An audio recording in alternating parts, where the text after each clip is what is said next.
Di sebuah kota kecil di Jawa Tengah, ada sebuah tikungan jalan yang setiap sore selalu macet.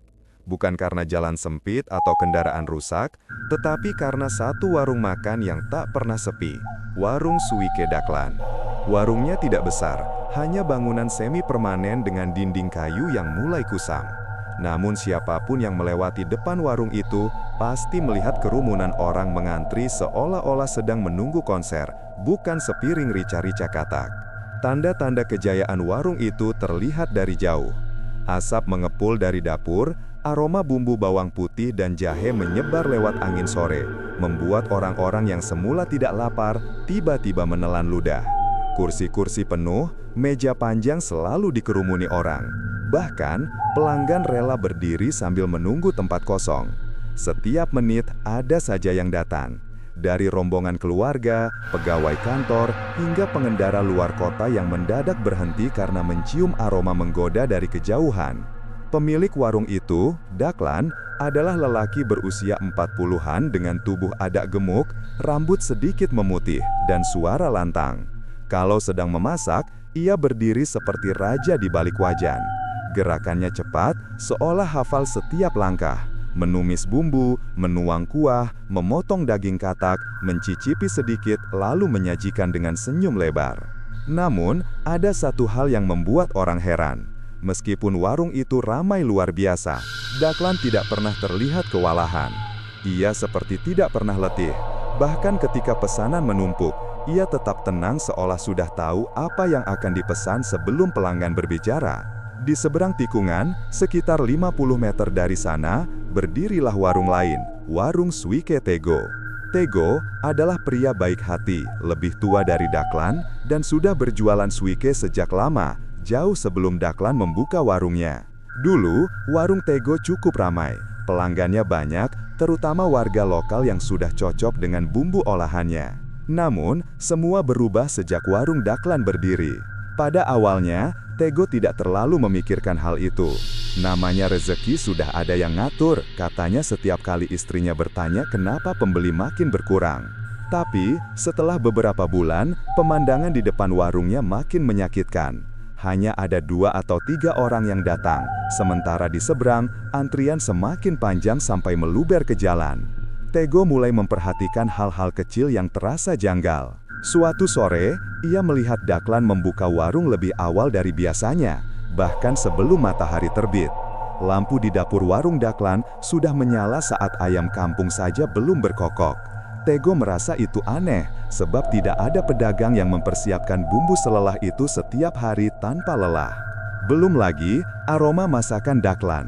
Entah bagaimana, selalu terasa lebih kuat daripada warung lain.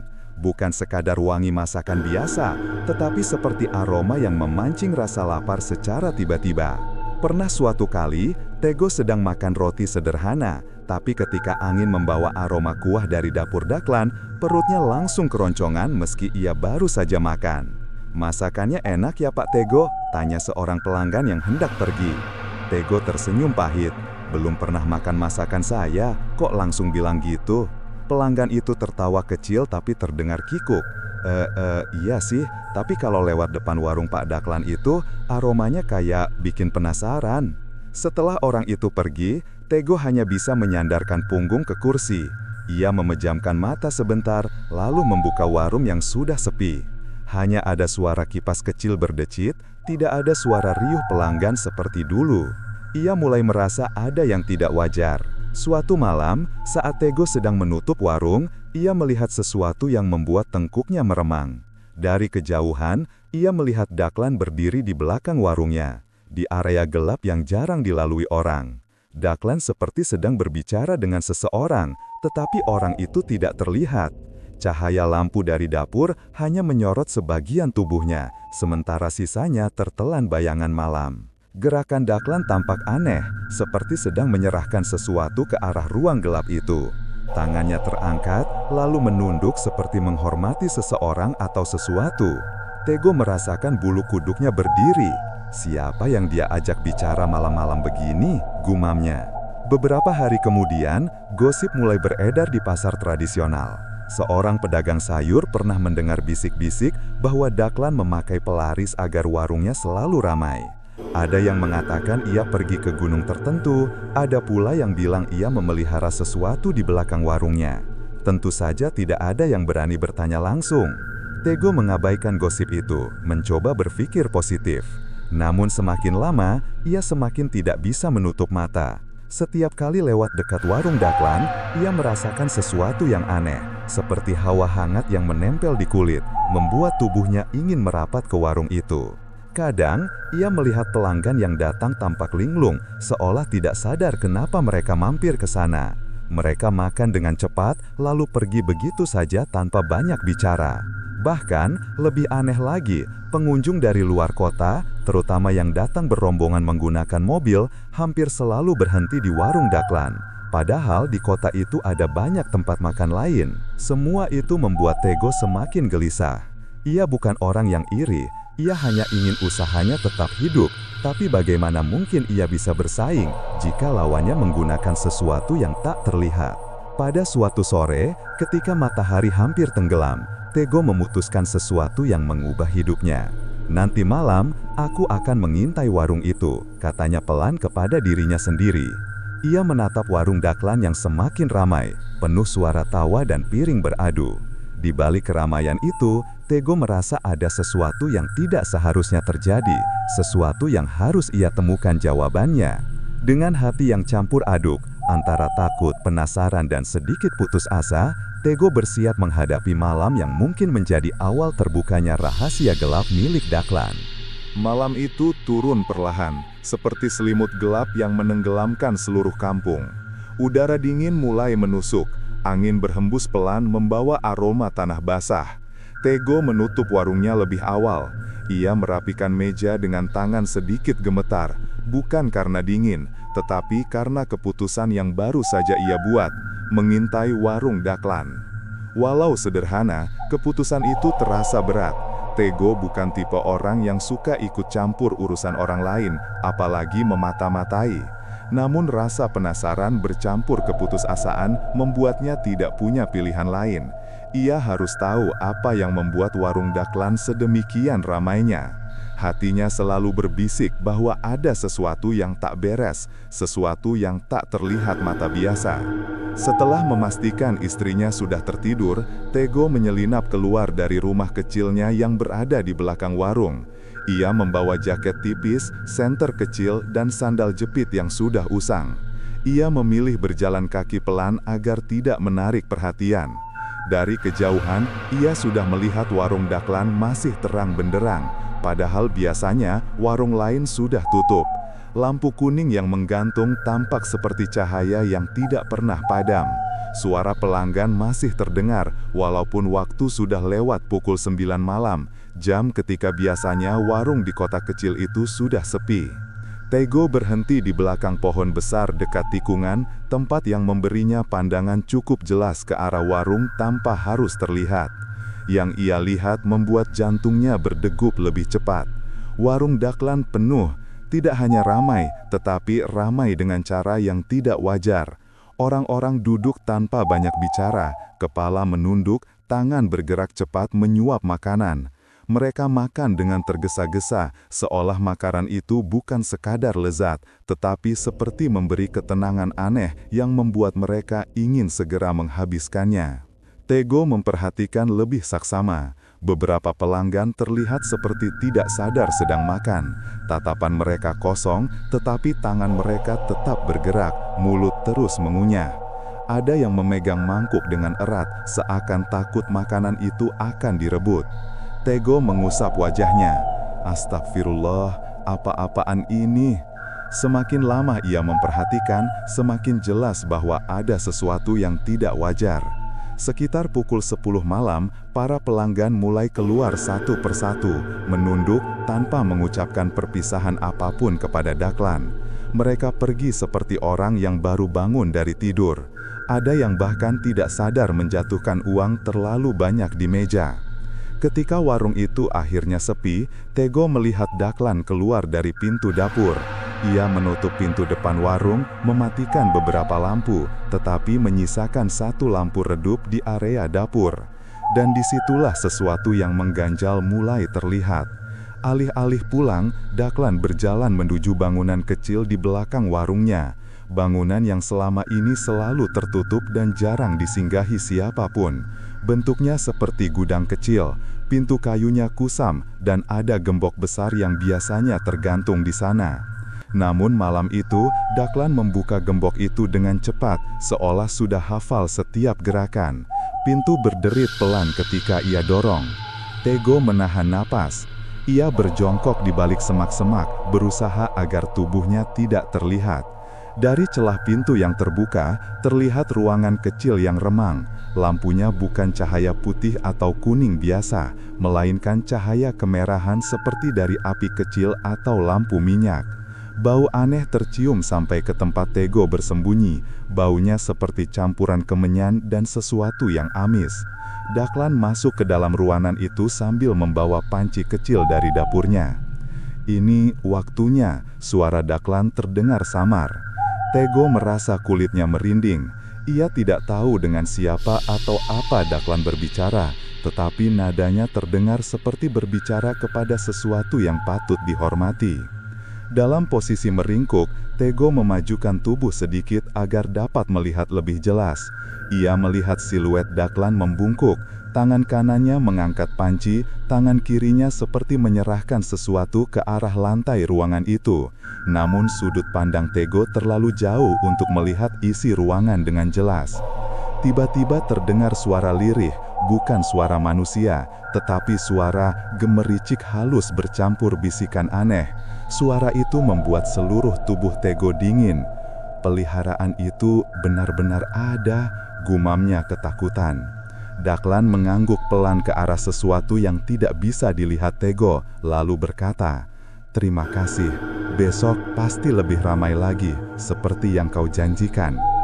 Tego menutup mulutnya dengan tangan, takut napasnya terdengar. Ia tidak tahu apa yang lebih menakutkan, fakta bahwa Dahlan berbicara kepada sesuatu yang tidak terlihat, atau kenyataan bahwa suara bisikan itu membalas percakapan tersebut. Beberapa menit kemudian, Dahlan keluar dari bangunan itu sambil menutup pintu dengan hati-hati. Sebelum mengunci, ia menaburkan bubuk berwarna gelap di sekitar pintu sambil bergumam pelan. Gerakannya seperti ritual yang sudah dilakukan berkali-kali.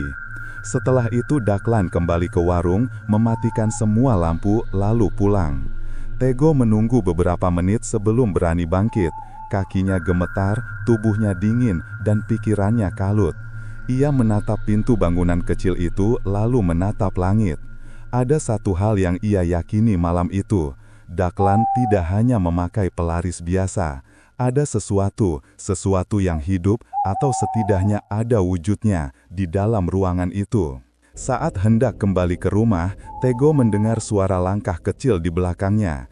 Ia menoleh cepat, tetapi tidak ada siapa-siapa. Namun dari kejauhan, dari balik bangunan kecil itu, terdengar suara lirih, seperti suara tawa kecil yang menahan kesenangan. Tego berlari pulang tanpa menoleh lagi. Malam itu, ia tahu bahwa hidupnya tidak akan sama. Ia telah melihat sesuatu yang seharusnya tidak ingin ia lihat. Sejak malam pengintaian itu, hidup Tego berubah total. Ia bangun dengan kantong mata gelap, tubuh terasa lemas, dan pikiran tak bisa berhenti memikirkan apa yang dilihatnya. Setiap kali menutup mata, ia melihat cahaya kemerahan dari ruangan kecil di belakang warung Dahlan. Suara bisikan aneh itu masih terdengar jelas di telinganya, seakan-akan suara itu mengikutinya pulang dan berdiri di pojok kamarnya. Pagi ini, Tego duduk di bangku panjang warungnya yang sepi. Angin pagi menggerakkan tirai plastik yang sudah mulai kusam.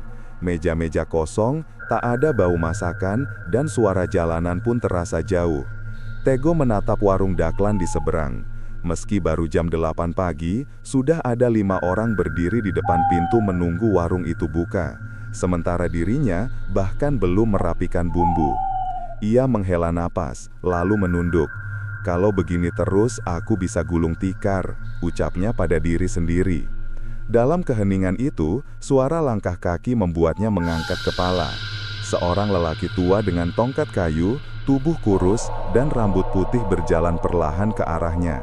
Tego mengenalnya, Mbah Suradipa, sesepuh kampung yang dihormati banyak orang karena kebijaksanaannya. "Pak Tego," sapa Mbah Suradipa pelan, "kowe kok lesu ngene? Kamu kok lesu begini?" Tego memaksa tersenyum. "Biasa Mbah," pikirannya sumpek. Mbah Suradipa duduk tanpa diminta. Ia menatap wajah Tego dengan mata yang dalam, seperti bisa membaca isi hati. "Aku ngerti Mbah Tego, kowe kuwi wong sing ora seneng medhot rejeki wong liya. Tapi aku iso weruh, kowe lagi ndelok sing ora kudune kowe weruh. Aku tahu, kamu bukan orang yang suka memutus rejeki orang lain, tapi aku bisa melihat, kamu telah melihat sesuatu yang seharusnya tidak kamu lihat." Tego merinding. Kata-kata itu tepat mengenai apa yang ia rasakan. "Mbah, aku melihat sesuatu di warung Daklan," kata Tego pelan, suaranya nyaris bergetar. "Dan aku nggak yakin itu hal yang wajar." Sorot mata Mbah Suradipa berubah serius. "Sak kandhane wong kampung, Daklan wis suwe golek dalan sing ora halal. Aku durung percaya sakdurunge ana wong sing weruh dhewe." Tego terdiam, jantungnya berdegup cepat. "Apa yang kamu lihat semalam?" tanya Mbah Suradipa. Tego menceritakan semuanya. Warung yang tak pernah sepi, pelanggan yang makan seperti sedang kesurupan, bangunan kecil di belakang warung, cahaya merah, bau aneh, gerakan Daklan yang seperti melakukan ritual, hingga suara bisikan halus yang bukan suara manusia. Mbah Suradipa mendengarkan tanpa menyela, hanya mengangguk pelan setiap kali Tego menyampaikan detail yang semakin menegangkan. Setelah Tego selesai bercerita, Mbah Suradipa menarik napas panjang. "Daklan ora mung nganggo pelaris biasa," katanya dengan suara berat. "Aku wedi yen dheweke wis ngrumat banyu petilasan." Tego mengernyit. "Banyu apa Mbah?" "Banyu petilasan," ulang Mbah Suradipa. "Salah siji ritual kuno sing wis langka. Biasane ngandeng karo makhluk sing nengeneni hawa nafsu, kepengin mangan rasa syukur lan kepuasan manusia. Pelaris macam itu bukan cuma menarik pelanggan, tapi juga menguras sesuatu dari mereka." Tego tertegun. "Menguras apa?" "Tenaga, kesadaran, kadang kebahagiaan kecil dalam diri mereka. Makhluk itu butuh dipuaskan supaya terus memberi keberuntungan, dan Daklan bisa jadi sudah berhubungan terlalu jauh." Tego menelan ludah, rasa takut merayap dari perutnya ke dada. "Lalu, apa yang harus saya lakukan, Mbah? Saya tidak bisa biarkan warung saya mati begitu saja." Mbah Suradipa memejamkan mata sejenak, lalu berkata, "Sampean kudu hati-hati.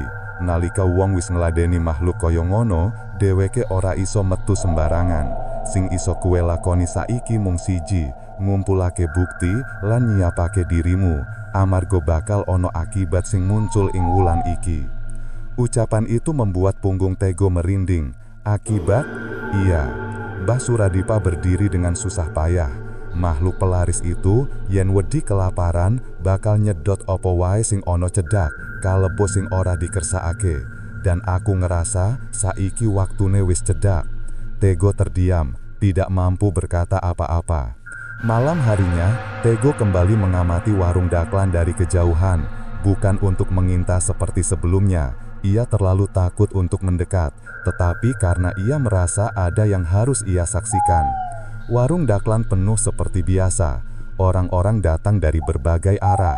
Ada rombongan keluarga, sepasang anak muda, bahkan beberapa orang yang mengenakan pakaian rapi seperti dari luar kota.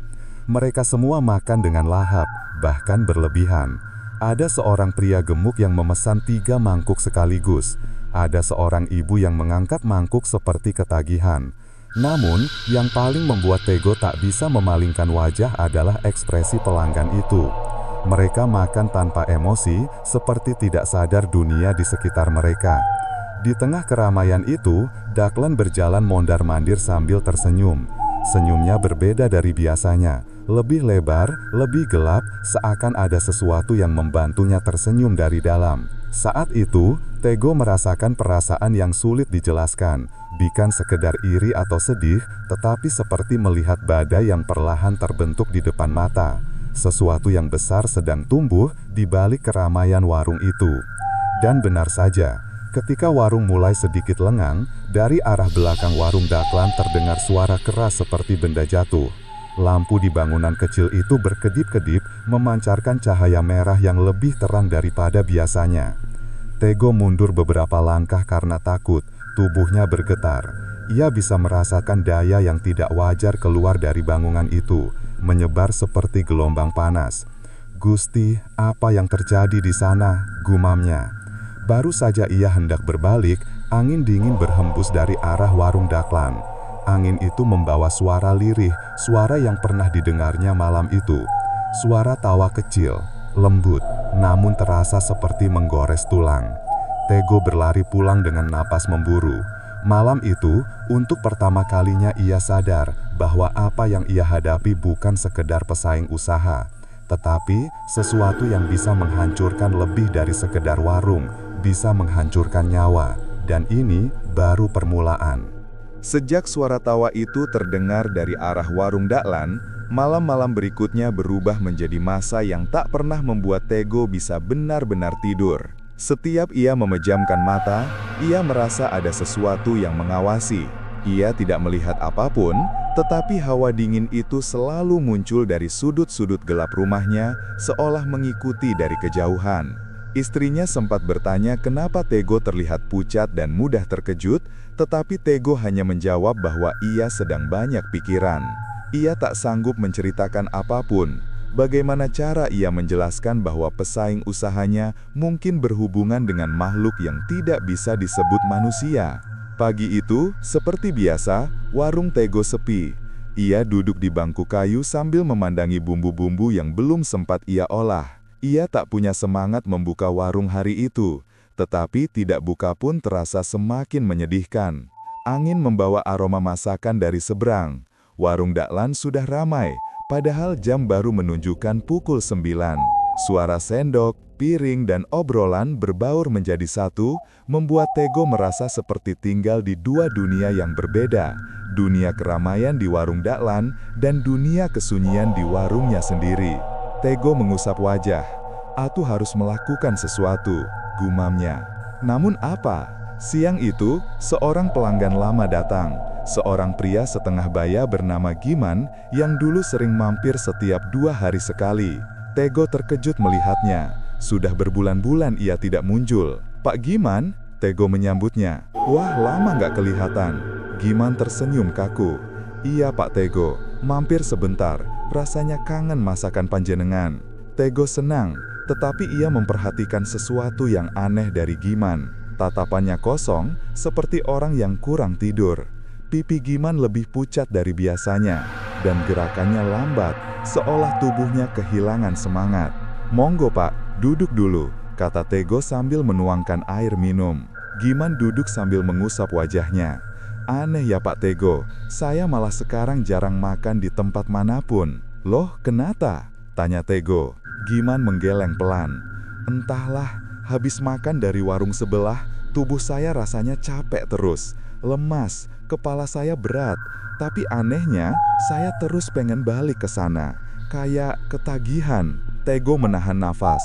"Ketagihan? Lemas setelah makan?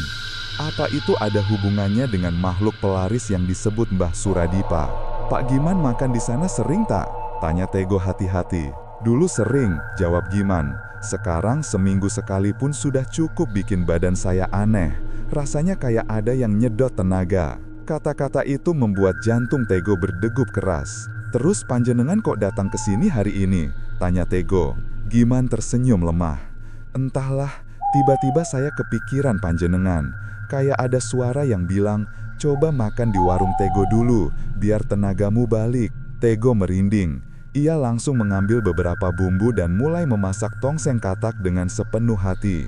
Entah kenapa, ia merasa perlu membuatkan sesuatu yang bisa membantu Giman merasa lebih baik. Saat makanan tersaji, Giman makan perlahan. Setiap suapan seperti membuat wajahnya sedikit lebih hidup. Warna kulitnya tampak lebih hangat, matanya mulai fokus. "Masya Allah," gumam Giman. "Saya merasa lebih enak, lebih ringan." Tego menelan ludah. Pak Giman hati-hati ya kalau makan di tempat lain. Kalau rasa badan jadi aneh, jangan dipaksa balik ke sana. Giman mengangguk. Iya Pak Tego, terima kasih. Setelah pelanggan itu pulang, Tego duduk lama sambil memijit pelipis. Itu baru satu orang. Bagaimana dengan ratusan orang yang makan di sana setiap hari? Apa tenaga mereka tersedot sedikit demi sedikit? Untuk apa? Untuk siapa? Ia menggertakkan giginya. Aku tidak bisa diam terus. Sore harinya, Tego memutuskan mendatangi Mbah Suradipa lagi. Ia membawa kue kecil sebagai tanda hormat dan berjalan cepat menuju rumah sesepuh itu. Rumah Mbah Suradipa berada di pinggir kampung, di antara pohon bambu tua. Saat tiba, Mbah Suradipa sedang duduk di beranda sambil mengikat tali pada tongkatnya. Tego, aku ngerti kowe bakal teko maneh. Aku tahu kamu akan datang lagi. Tego duduk dan langsung menceritakan tentang Giman. Bagaimana pelanggan itu merasa kehilangan tenaga. Bagaimana ia ketagihan untuk kembali makan. Bagaimana tubuhnya terasa lebih baik setelah makan di warung Tego. Mbah Suradipa mengangguk dalam. Benar dugaanku, makhluk pelaris itu orang mung narik pelanggan, tapi nyedot isin jeronan wong. Energi batin sing gawe wong kuat lan semangat. Terus orang-orang itu lama-lama bisa gimana Mbah? Tanya Tego takut. Yen terus-terusan, wong-wong kui bakal dadi ringkih, jawab Mbah Suradipa. Ada yang mudah sakit, ada yang pikirannya kosong, ada yang gampang marah tanpa sebab. Makhluk itu butuh makan terus. Makin ramai warungnya daklan, makin kuat makhluk itu. Tego menunduk, dada terasa sesak. Dan kowe kudu waspodo Tego, lanjut Mbah Suradipa. Makhluk semacam itu bisa nginceng wong sing ngerti rahasiane. Yen daklan wis ngrasake ono sing ngawasi, bisa wae sampeyan dari sasaran. Tego membeku. Mbah, maksudnya saya bisa diserang? Mbah Suradipa tidak menjawab. Ia hanya menatap jauh, ke arah langit senja yang mulai memerah. Kowe, kudu hati-hati, ucapnya akhirnya. Waktune wis cedak, aku iso ngerasake, makhluk kui lagi lapar. Tego menghela nafas panjang. Rasa takut merayap menyelimuti tubuhnya. Saat ia hendak berdiri untuk pamit, angin tiba-tiba bertiup kencang dari arah warung daklan. Padahal jarak antara rumah Mbah Suradipa dan warung itu cukup jauh. Namun angin itu membawa sesuatu yang membuat dua orang itu saling berpandangan. Sebuah suara, sangat lirih, namun jelas, seperti bisikan yang merayap di telinga. Seperti seseorang atau sesuatu yang tertawa kecil. Tego, suara itu bergetar halus, membuat bulu kuduk mereka berdiri. Mbah Suradipa menggenggam tongkatnya erat. Wis mulai, gumamnya. Tego mundur selangkah. Mbah, apa itu? Makhluk itu wis nyekel aromamu, kata Mbah Suradipa tegang. Kowe wis ketok ing matane. Tego menelan ludah. Dunia di sekitarnya terasa semakin gelap. Ia tahu satu hal pasti. Ia baru saja menjadi musuh dari sesuatu yang tidak kelihatan, tapi sedang memperhatikannya dari dekat. Malam turun perlahan di kota kecil itu, membawa hawa dingin dan kesunyian yang biasanya menenangkan. Namun bagi Tego, malam kini bukan lagi sahabat. Sejak suara lirih yang memanggil namanya terdengar dari kejauhan, ia merasa hidupnya seperti berada di ujung jurang. Setiap suara kecil, setiap bayangan di sudut ruang, setiap tiupan angin seolah membawa ancaman yang tak tampak. Sepulang dari rumah Mbah Suradika, Tego berjalan cepat menuju rumahnya. Langkahnya berat, tetapi ia memaksa diri untuk tetap bergerak. Sesampainya di halaman rumah, ia berhenti sejenak, menatap sekeliling untuk memastikan tidak ada yang mengikutinya. Namun entah kenapa, perasaan di tengkuknya mengatakan sebaliknya, bahwa sesuatu sedang menatapnya dari kegelapan. Ia membuka pintu rumah, masuk, dan langsung mengunci pintu. Istrinya, Sari, sedang duduk di ruang tamu sambil melipat pakaian. "Kok pulangnya malam sekali, Pak?" tanya Sari. Tego berusaha tersenyum. Tadi ngobrol sama Mbah Suradipa. Sari melirik wajah suaminya dengan cemas. "Aku khawatir sama panjenengan. Akhir-akhir ini kelihatan pucat terus. Kalem wae, Pak, jangan dipendam sendiri." Tego mengangguk pelan. Ia ingin menceritakan segalanya, tetapi hatinya ragu. Ia takut istrinya tidak akan percaya, atau lebih buruk, ikut menjadi target dari sesuatu yang sudah menaruh perhatian pada dirinya. "Tidak apa-apa, Bu, hanya capek," jawab Tego singkat. Namun Sari tidak puas. "Kalau memang capek, besok libur aja, jangan buka warung dulu." Tego hanya mengangguk tanpa janji. Dalam hatinya, ia tahu libur bukanlah solusi. Masalah yang ia hadapi jauh lebih besar dari sekedar kelelahan. Malam itu, Tego mencoba tidur lebih awal.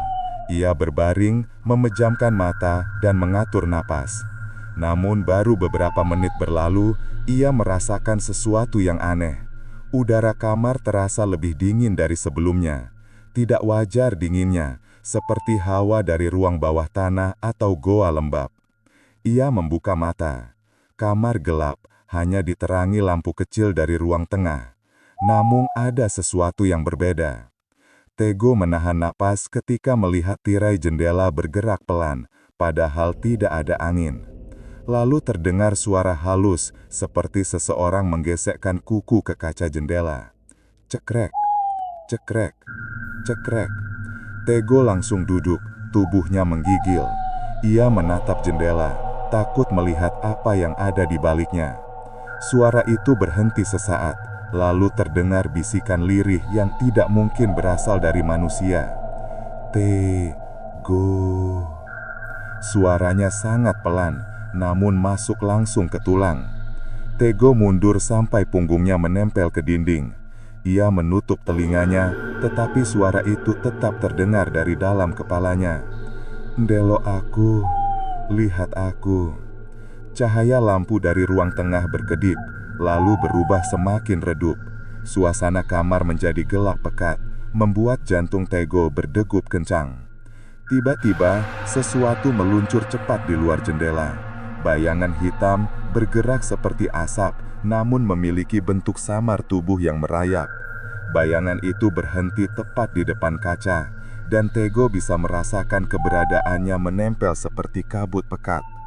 Ia tak berani mendekat, namun bayangan itu seperti tahu ia sedang memperhatikan. Perlahan-lahan, bayangan itu berubah bentuk seperti kepala. Tanpa wajah jelas, hanya dua titik gelap yang seperti mata. Titik itu berkedip. Tego terlonjak mundur. Allahu Akbar. Sontak, suara itu berhenti. Jendela kembali diam. Bayangan itu hilang. Hawa dingin menguap seperti tertelan kegelapan. Tego terengah-engah, napasnya kacau. Sari yang terbangun masuk tergesa-gesa. "Pak, kenapa? Ada apa?" Tego menggeleng cepat. "Tidak apa-apa, Bu. Aku cuma mimpi." Sari memegang tangan suaminya yang dingin seperti es. "Pak, panjenengan keringetan dingin semua. Ini bukan mimpi." Tego tidak menjawab. Bagaimana ia bisa menjelaskan bahwa ia baru saja disentuh oleh sesuatu yang tidak berasal dari dunia manusia? Keesokan paginya, Tego memutuskan untuk tidak membuka warung. Ia merasa tubuhnya tidak sanggup. Kepala berat, dada sesak, dan pikirannya berputar seperti benang kusut. Sari membuatkan teh hangat, tetapi tangan Tego gemetaran saat memegangnya. Sekitar pukul 10 pagi, seseorang mengetuk pintu. Tok, tok, tok. Sari membuka dan ternyata itu Giman. Wajahnya lebih segar dari kemarin walaupun masih terlihat lemah. "Pak Tego ada?" tanya Giman. Tego muncul di ruang tamu. "Ada apa, Pak Giman?" Giman duduk, wajahnya tampak gelisah. "Pak Tego, saya mau cerita sesuatu. Semalam, waktu saya tidur, saya mimpi aneh." Mimpi apa?" tanya Tego dengan jantung mulai berdebar. "Saya mimpi masuk ke ruangan kecil, gelap, dan ada cahaya merah." Giman berhenti sejenak, wajahnya pucat. "Di ruangan itu ada suara bisikan, dan suara itu bilang kalau saya harus balik makan di warung Daklan." Tego menegang. Suara, bisikan, cahaya merah, mirip dengan apa yang ia lihat dan dengar. "Saya bangun dengan badan dingin semua," lanjut Giman. "Tapi yang paling aneh, Pak, saya merasa seperti ada sesuatu yang nempel di punggung saya, seperti beban kecil yang gak mau lepas." Tego menelan ludah, dadanya semakin sesak. "Aku juga mengalami hal aneh semalam," jawab Tego akhirnya. Giman mendongak. "Panjenengan juga?" Tego mengangguk sangat pelan. "Kita harus hati-hati, Pak Giman," ucap Tego. "Makhluk itu sudah mulai memperluas lingkarannya." Giman gelisah. "Terus apa yang bisa kita lakukan?" Tego memikirkan jawaban itu sepanjang pagi, hingga ia teringat kata-kata Mbah Suradipa. Waktu Neweh cedak. Jika makhluk itu mulai mendatangi rumahnya, berarti ritus yang dipakai Daklan semakin kuat, atau semakin haus. Jika tak dihentikan, bukan cuma pelanggan di warung Daklan yang akan tersedot tenaganya, tapi bisa saja merambat ke seluruh kampung. Akhirnya Tego berkata mantap, "Kita harus menghadap Mbah Suradipa lagi, dan mungkin kita harus siap hadapi Daklan." Ucapan itu membuat udara di sekeliling mereka serasa mengeras. Namun Tego tahu jalan pulang tidak ada lagi. Ia terlanjur terseret ke dalam lingkaran gelap itu. Dan apapun yang menunggu, ia harus siap, meski nyawanya sendiri taruhannya. Pagi itu, langit mendung, seolah mengikuti suasana hati Tego yang semakin berat. Setelah peristiwa aneh yang terjadi semalam, ia merasa bahwa warung Daklan bukan lagi sekadar warung makan, melainkan gerbang menuju sesuatu yang gelap dan tidak wajar. Setiap kali ia mengingat bisikan di jendela, hawa dingin yang menusuk tulang, dan bayangan hitam yang mengintainya, tubuhnya merinding tanpa bisa dikendalikan. Namun ia sadar satu hal, selama ia hanya diam, keadaan tidak akan membaik. Daklan akan terus menarik orang-orang datang ke warungnya, dan makhluk itu akan terus menghisap mereka. Pagi itu, Mbah Suradipa berpesan melalui pesan singkat dari orang suruhannya bahwa Tego dan Giman harus datang lagi siang ini. Ada hal penting yang harus segera ia sampaikan. Tego merasa waktunya semakin menipis. Siang hari, setelah menenangkan diri sejenak, Tego berjalan bersama Giman menuju rumah Mbah Suradipa. Meski matahari sudah naik, hawa sejuk yang tidak normal terasa di sepanjang jalan. "Aku takut, Pak Tego," gumam Giman sambil memegangi punggungnya. "Sejak mimpi itu, rasanya ada sesuatu yang ikut aku kemana-mana." "Aku juga ngerasa gitu, Pak," jawab Tego lirih. Saat sampai di rumah kayu sederhana itu, Mbah Suradipa sudah menunggu di beranda. Wajahnya tampak lebih serius dari sebelumnya, bahkan seperti menahan sesuatu yang berat di pikirannya. "Kue loro melebu dhisik," ujar Mbah Suradipa singkat. Mereka masuk. Mbah Suradipa duduk bersila, mengajak mereka duduk berhadapan. Ruangan terasa lebih gelap dari biasanya, dan bau kemenyan tercium samar. "Daklan wis ora iso mandek dewe," ucap Mbah Suradipa.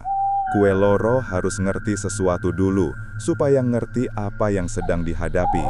Tego menelan ludah. "Apa maksudnya, Mbah?" Mbah Suradipa mengambil napas panjang sebelum menjawab. "Pelaris yang Daklan pakai bukan pelaris biasa.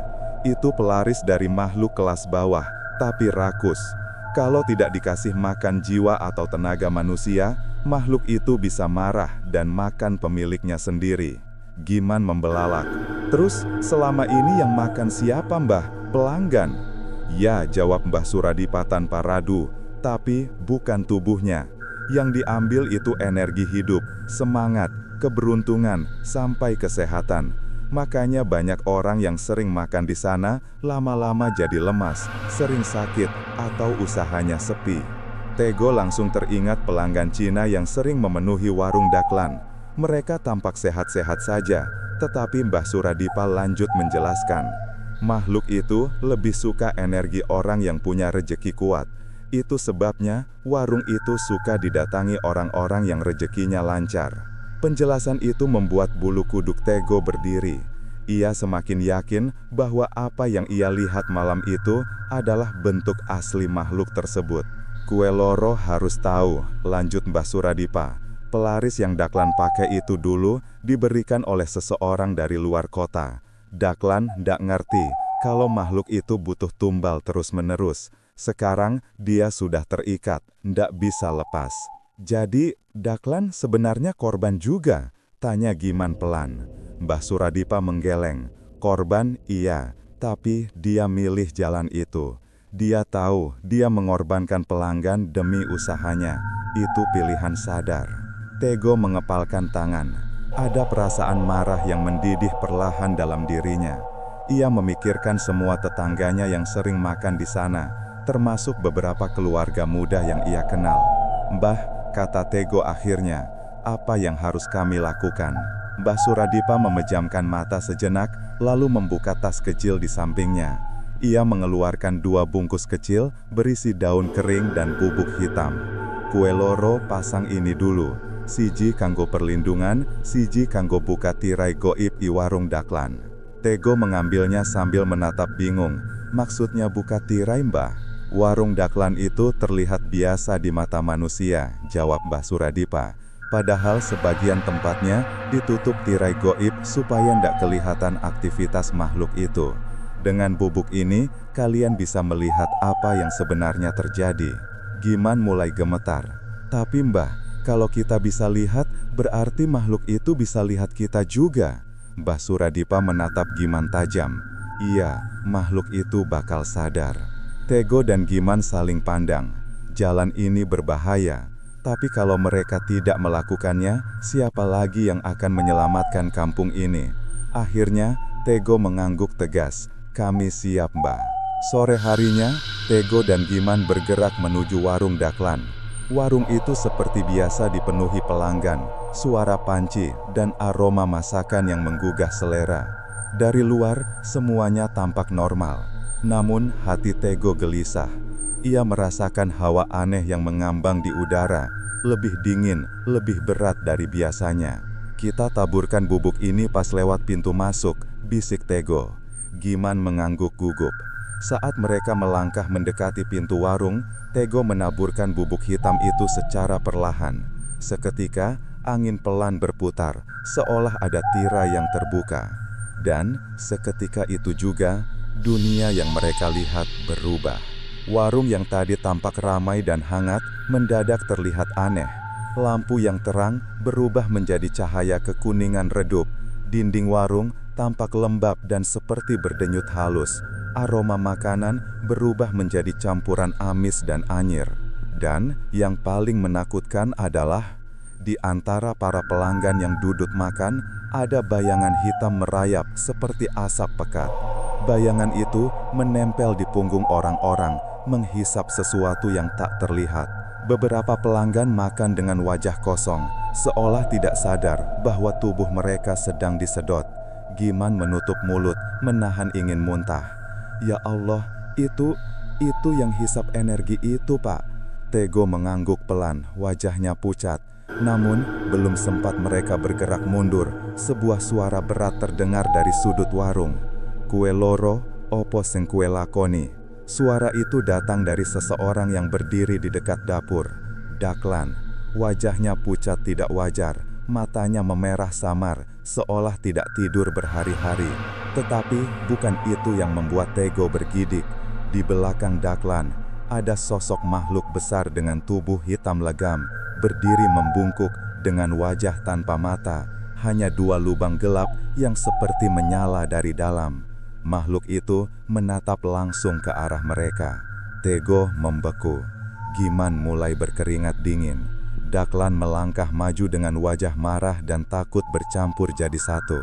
"Kalian tidak seharusnya melihat ini," katanya dengan suara bergetar. Dan saat itulah makhluk hitam itu mengeluarkan suara rendah, seperti geraman dari perut bumi, dan mulai maju mendekati Tego dan Giman. Langkahnya berat, tanah seperti bergetar, dan udara semakin dingin. Tego sadar. Makhluk hitam itu terus bergerak maju. Setiap langkahnya menghasilkan getaran halus yang merambat lewat lantai warung. Tego bisa merasakan kakinya gemetar, bukan hanya karena takut, tetapi karena sesuatu di dalam dirinya seperti sedang ditarik oleh kekuatan tak terlihat. Giman di sampingnya tersandar pada dinding, napasnya memburu. Para pelanggan di warung tidak bereaksi sama sekali. Mereka tetap makan dengan wajah kosong, seolah waktu bagi mereka berjalan di dunia yang berbeda. Tidak satu pun dari mereka menyadari bahwa ada sosok raksasa gelap yang merayap di tengah ruangan. Daklan berdiri tepat di depan makhluk itu.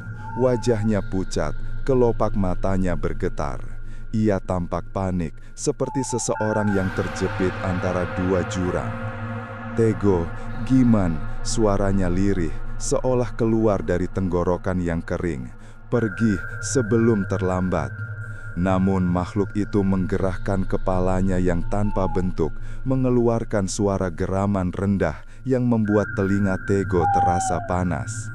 Daklan langsung membungkuk, seolah mendapat teguran keras yang tidak bisa dilawan. Tapi Daklan ingin bicara, namun suaranya terhenti, mulutnya seolah terkunci. Tego akhirnya mengerti, Daklan bukan hanya tidak berani, ia tidak bisa melawan makhluk itu.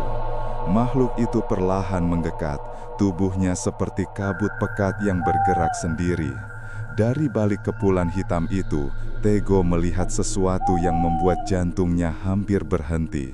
Ada semacam mulut lebar, samar namun tampak jelas menganga, seperti pusaran gelap yang menghisap cahaya di sekitarnya. Giman melempar pandang ke Tego. "Pak, kita harus lari." Tego ingin, namun kakinya berat. Ada tarikan kuat, seperti tanah di bawahnya berubah menjadi lumpur. Tinggal selangkah lagi, makhluk itu bisa menyentuh mereka. Di saat itu, tiba-tiba terdengar suara keras duar, seperti petir menghantam lantai. Asap putih mengepul dari arah pintu masuk warung. Pelanggan yang tadi tidak bergerak kini menggigil dan mulai sadar meski masih kebingungan. Makhluk hitam itu berhenti bergerak, tubuhnya mendadak mengerut seolah cahaya putih itu menyakitinya. Dari balik asap muncul sosok tua yang tubuhnya dibungkus kain lurik. Mbah Suradipa. Namun kali ini ia datang bukan sebagai orang tua biasa. Di tangannya ada tongkat kayu berukir dan di punggungnya terselip kotak kecil dengan simbol kuno. Tego hampir tidak percaya. "Mbah," serunya dengan suara parau. Mbah Suradipa melangkah masuk, menatap makhluk itu dengan mata yang tajam dan penuh wibawa. "Aku wis ngenteni wektu iki," ucapnya pelan tapi tegas. Makhluk itu menggeram keras, suara yang membuat genteng warung bergetar. Daklan langsung berlutut, memegangi kepalanya seolah menahan sakit luar biasa. Tego menggertakkan gigi. "Mbah, itu makhluk apa sebenarnya?" Mbah Suradipa tidak melepas pandangannya dari sosok hitam itu. "Itu dudu jin biasa, itu buto gaib, makhluk lapar yang hidup di antara dunia manusia dan dunia gelap. Makhluk itu ngisap tenaga urip manungso tanpa henti. Dan sekarang makhluk itu wis kuat banget karena Daklan terus ngasih makan pelanggan." Daklan menutup telinganya, berteriak lirih, "Aku ora punya pilihan, Mbah. Aku cuma pengen warungku maju. Aku butuh uang buat keluarga." Mbah Suradipa menatapnya tanpa marah, hanya sedih. "Daklan, rejeki sing dipaksa bakal ada tumbalnya. Koe wis ngerti akibate, tapi tetep milih jalan iki." Makhluk itu melangkah maju lagi, lebih cepat. Ruangan seperti memanas, lampu berkedip dan beberapa jatuh pecah. Tego refleks mundur. "Mbah, dia mendekat." Mbah Suradipa mengangkat tongkatnya dan mengetuk lantai. Duk! Sebuah suara gaib bergema, seperti dua dunia beradu. Tiba-tiba, dari tongkat itu muncul garis cahaya berbentuk lingkaran, meluas ke lantai, mengelilingi makhluk hitam itu. Lingkaran itu bersinar putih kebiruan, berdenyut seperti jantung. Makhluk itu meronta, tubuhnya mengepul hebat, seperti asap yang disiram minyak panas. Dari balik asap, muncul sosok tua yang tubuhnya dibungkus kain lurik. Mbah Suradipa. Namun kali ini, ia datang bukan sebagai orang tua biasa. Di tangannya ada tongkat kayu berukir, dan di punggungnya terselip kotak kecil dengan simbol kuno. Tego hampir tidak percaya. "Mbah," serunya dengan suara parau. Mbah Suradipa melangkah masuk, menatap makhluk itu dengan mata yang tajam dan penuh wibawa. "Aku wis ngenteni waktu iki," ucapnya pelan tapi tegas. Makhluk itu menggeram keras, suara yang membuat genteng warung bergetar. Dahlan langsung berlutut, memegangi kepalanya seolah menahan sakit luar biasa. Tego menggertakkan gigi. "Mbah, itu makhluk apa sebenarnya?" Mbah Suradipa tidak melepas pandangannya dari sosok hitam itu. "Itu dudu jin biasa. Itu buto gaib, makhluk lapar yang hidup di antara dunia manusia dan dunia gelap. Makhluk itu ngisap tenaga urip manungso tanpa henti. Dan sekarang makhluk itu wis kuat banget karena Dahlan terus ngasih makan pelanggan." Dahlan menutup telinganya, berteriak lirih, "Aku ora punya pilihan, Mbah. Aku cuma pengen warungku maju. Aku butuh uang buat keluarga." Mbah Suradipa menatapnya tanpa marah, hanya sedih. "Dahlan, rejeki sing dipaksa bakal ada tumbalnya. Kowe wis ngerti akibate, tapi tetep milih jalan iki." Makhluk itu melangkah maju lagi, lebih cepat. Ruangan seperti memanas, lampu berkedip dan beberapa jatuh pecah. Tego refleks mundur. "Mbah, dia mendekat." Mbah Suradipa mengangkat tongkatnya dan mengetuk lantai. Duk! Sebuah suara gaib bergema, seperti dua dunia beradu. Tiba-tiba, dari tongkat itu muncul garis cahaya berbentuk lingkaran, meluas ke lantai, mengelilingi makhluk hitam itu. Lingkaran itu bersinar putih kebiruan, berdenyut seperti jantung. Makhluk itu meronta, tubuhnya mengepul hebat, seperti asap yang disiram minyak panas. "Ini cuma bisa menahan sementara," kata Mbah Suradipa keras. "Tego, Giman, kowe loro harus keluar dari warung ini sekarang." Giman langsung menarik lengan Tego. "Ayo Pak." Namun Tego menatap Dahlan yang masih berlutut gemetar. "Mbah, Dahlan gimana?" Mbah Suradipa menahan makhluk itu dengan tenaga besar. "Dahlan wis dadi penghubung makhluk iki. Kowe ora bisa nyelametno dia tanpa merusak ikatannya, dan itu butuh ritual khusus." Tego bimbang, namun suara Giman membuatnya tersadar. "Pak, nek kita telat, kita bisa mati." Akhirnya Tego menarik napas panjang dan mundur. Mereka berlari keluar dari warung, melewati pintu yang masih dipenuhi cahaya tipis dari bubuk pembuka tirai. Begitu mereka berhasil keluar, Tego merasa tarikan kuat itu hilang. Namun bukan berarti bahaya sudah lewat. Dari dalam warung, terdengar suara makhluk itu mengamuk, menghantam lingkaran cahaya. Dahlan menjerit, seolah tubuhnya ikut terseret dalam amukan itu. Mbah Suradipa terdengar membaca mantra keras-keras. Tapi tiba-tiba, brar keras.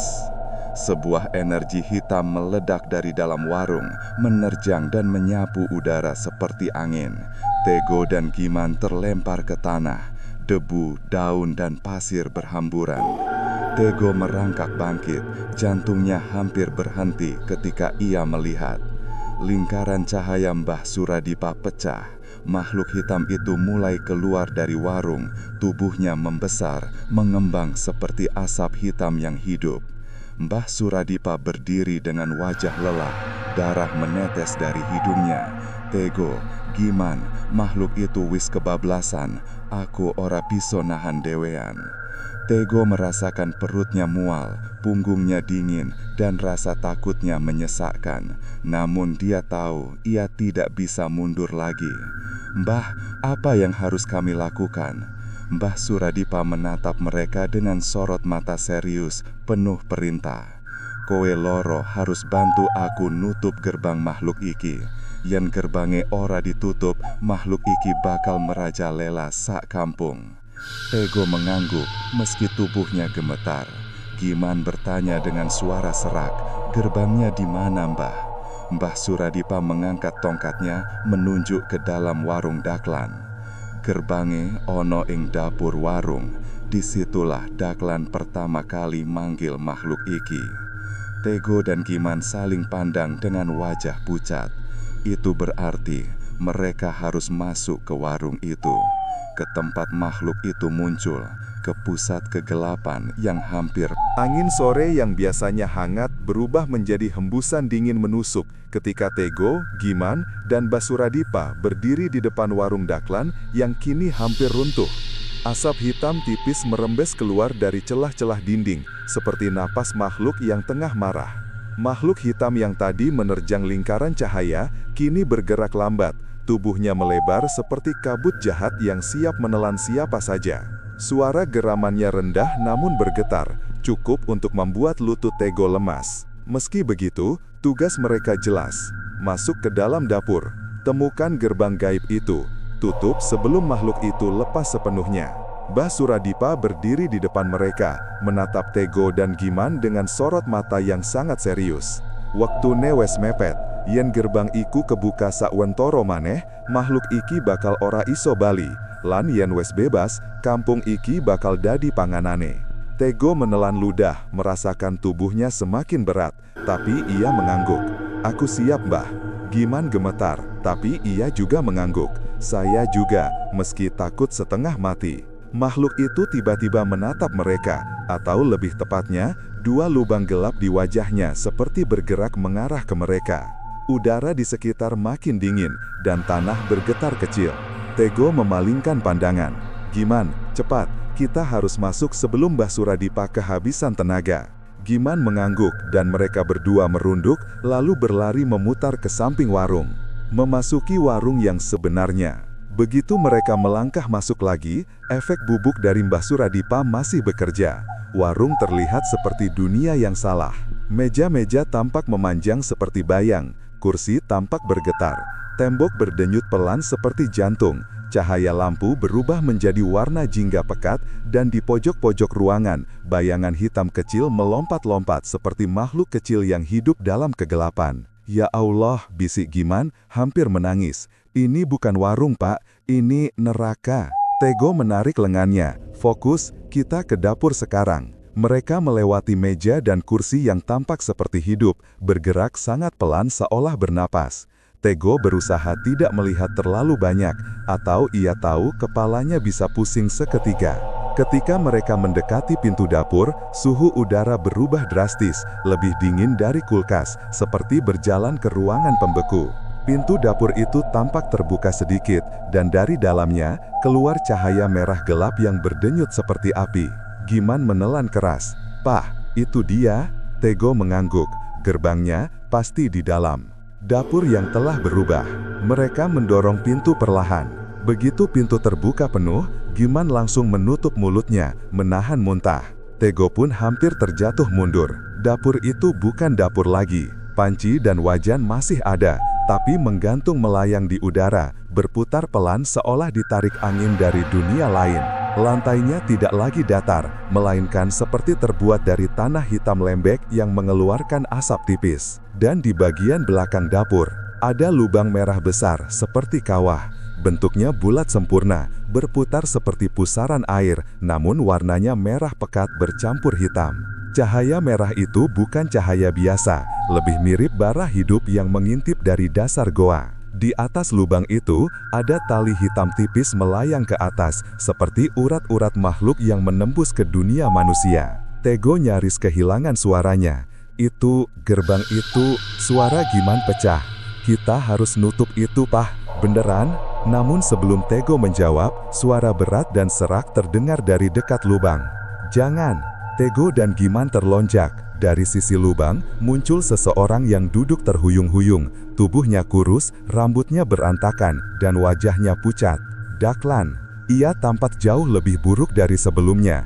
Bibirnya pecah, matanya merah berair, dan tubuhnya bergetar seperti habis menahan sakit hebat. Daklan menatap mereka dengan mata yang nyaris kosong. "Kowe, kenapa masuk?" Tego mendekat setengah langkah. "Daklan, kamu harus ikut keluar. makhluk itu sudah mau lepas. Kalau kamu tetap di sini, Daklan menggeleng lemah. Aku wis ora iso metu. Kenapa? Tanya Giman hampir putus asa. Daklan tersenyum pahit. Aku wis dadi pawang palsu untuk makhluk itu. Aku sing buka gerbang iki, lan gerbang iki ngikat nyawaku. Tego membeku. Kowe ngerti, Daklan melanjutkan. Waktu aku pertama kali minta pelaris itu, aku mikir cuma bakal bikin warung rame. Aku ndak ngerti kalau makhluk ini butuh makan, dan makanannya manusia. Air mata Daklan menetes. Aku pengen berhenti, tapi setiap aku coba, makhluk ini nyiksa aku. Setiap malam, setiap napas. Tego ingin marah, tapi yang ia lihat kini bukan Daklan yang tamak, melainkan seseorang yang terjebak, menyesal, dan hancur. Daklan memandang lubang merah itu. Gerbang ini harus ditutup, tapi caranya cuma satu. Tego menahan napas. Apa? Daklan menatapnya dengan mata yang sudah tidak punya harapan hidup. Gerbang hanya bisa ditutup dengan mengorbankan penghubungnya. Penghubung? Giman menggigit bibir. Maksudnya sampean? Daklan mengangguk. Yan aku mati, gerbang bakal mandak. Makhluk itu bakal balik ke dunianya. Tego ingin protes, namun tabrakan keras terdengar dari luar. Duar, warung bergetar, suara makhluk itu makin dekat. Mbah Suradipa ora iso tahan suwe, bisik Daklan. Waktu yang hampir habis. Tego mendekat ke Daklan, menggenggam bahunya. Daklan, kalau ada cara lain, kita cari, kita bantu, kita... Daklan tiba-tiba meraih tangan Tego dan menggenggamnya keras. Matur nuwun Tek, tapi aku wis ngerti akibat perbuatanku. Aku sing salah, aku sing mulai ini, aku sing kudu ngakhiri. Air mata Giman jatuh tanpa ia sadari. Daklan tersenyum lirih. Tolong jaga keluargaku, bilang, aku minta maaf. Sebelum Tego sempat menahan, Daklan mendorong dirinya sendiri ke arah lubang merah itu. Daklan, ojo! Tego mencoba menariknya, tetapi Daklan melepas genggamannya. Tubuhnya jatuh tepat ke dalam lubang yang berputar. Begitu tubuh Daklan hilang di dalamnya, gerbang itu bergetar keras. Cahaya merahnya meredup. Urat-urat hitam yang melayang di udara mengecil dan pudar. Panci dan wajan yang melayang jatuh berderang keras pelan. Lantai berhenti berdenyut. Warna merah berubah menjadi hitam, lalu perlahan-lahan mengecil seperti lilin padam. Dan akhirnya, gerbang itu menutup sepenuhnya. Tego dan Giman hanya bisa berdiri, terengah-engah, masih terkejut, masih tidak percaya dengan apa yang baru terjadi. Namun sebelum mereka bisa bernapas lega, suara makhluk hitam itu terdengar dari luar, marah, meraung, mengguncang seluruh bangunan. Tego sadar, gerbang memang sudah tertutup, tapi makhluk itu masih ada di dunia ini. Dan kini, ia tidak punya tempat kembali, dan itu berarti ia akan mengamuk lebih ganas dari sebelumnya. Udara di sekitar warung Daklan mendadak berat, jauh lebih berat dari sebelumnya. Tego dan Giman baru saja menyaksikan gerbang merah itu menghilang, menutup seperti mata raksasa yang perlahan terpejam. Namun justru setelah gerbang tertutup, makhluk hitam itu yang kini tidak lagi punya jalan pulang, mengamuk seperti binatang terjerat. Dari luar dapur, terdengar suara dentuman hebat yang membuat genteng runtuh dan kayu-kayu patah. Warung Daklan bergetar hebat seperti hendak ambruk. Suara raungan makhluk itu bergema memecah udara, begitu kuat hingga membuat dada Tego terasa tergetar dari dalam. "Pak, makhluk itu tambah kuat!" teriak Giman sambil menutup telinganya. "Itu karena dia kehilangan gerbangnya," jawab Tego, berusaha berdiri tegak. "Dia terperangkap di dunia kita." Tego dan Giman segera berlari keluar dapur. Debu tebal menyelimuti ruangan utama warung, dan cahaya sore tampak redup seperti tertutup kabut tebal. Di sisi luar warung, Mbah Suradipa berdiri dengan tongkatnya yang kini patah di tengah. Wajahnya pucat, keringat mengalir dari pelipisnya, namun mata tuanya masih menyala penuh tekad. "Bah!" Tego berlari menghampirinya. "Gerbang sudah ditutup, tapi makhluk itu..." "Aku ngerti," jawab Mbah Suradipa, napasnya berat. "Butuh satu langkah terakhir. Makhluk iki kudu diputus saka ikatan dunyo iki, lan mung iso nganggo kekuatan paling akhir." Giman menelan ludah. "Kekuatan paling akhir?" Mbah Suradipa menatap mereka berdua, seolah menimbang sesuatu yang berat. Tego, Giman, aku butuh bantuanmu saiki. Nek gagal, kabeh bisa mati. Tego mengangguk tanpa ragu. Apa yang harus kami lakukan, Mbah? Makhluk hitam itu keluar dari pintu warung sambil menghancurkan kusen kayu, seperti raksasa yang pecah dari kepompong. Tubuhnya meluas, seperti asap pekat yang berkumpul menjadi bentuk setengah manusia, setengah bayangan. Dari bagian wajahnya yang tidak jelas, keluar suara raung rendah yang membuat burung-burung di pepohonan terbang panik. Warga kampung yang tadinya penasaran kini berhamburan lari. Ada yang jatuh, ada yang menangis, ada yang menutup wajah karena tidak sanggup melihat wujud mengerikan itu. Mbah Suradipa mengangkat tongkatnya, walaupun patah. Dari patahan itu keluar cahaya putih tipis seperti asap yang memanjang. Aku bakal ngelekas makhluk iki, tapi kowe loro kudu narik sisane energi gerbang sing isin nempel ing jagat iki. Tego menatap bingung, caranya bagaimana? Mbah Suradipa memberikan 2 lembar daun kering berwarna abu, daun yang sebelumnya ia simpan sebagai cadangan. Kene, kowe loro desep energi gerbang iki nganggo daun iki, terus salurkan cahaya putih neng lingkaran sing tak gawe. Belum sempat Tego bertanya, makhluk hitam itu bergerak, cepat sekali. Hush! Seperti angin hitam yang menyapu debu di tanah, makhluk itu mengayunkan tangan besar yang tampaknya terbuat dari asap padat. Tego dan Giman refleks bergerak mundur, tapi makhluk itu terlalu cepat. Awas! Teriak Mbah Suradipa. Ia menancapkan tongkatnya ke tanah. Duar! Lingkaran cahaya membentuk batas tipis di depan mereka, dan serangan makhluk itu terpental sekejap, membuat tanah terbelah kecil. Makhluk itu meraung marah. Tego menggertakkan gigi. Kita harus cepat, Giman. Mereka berdua memegang daun abu itu.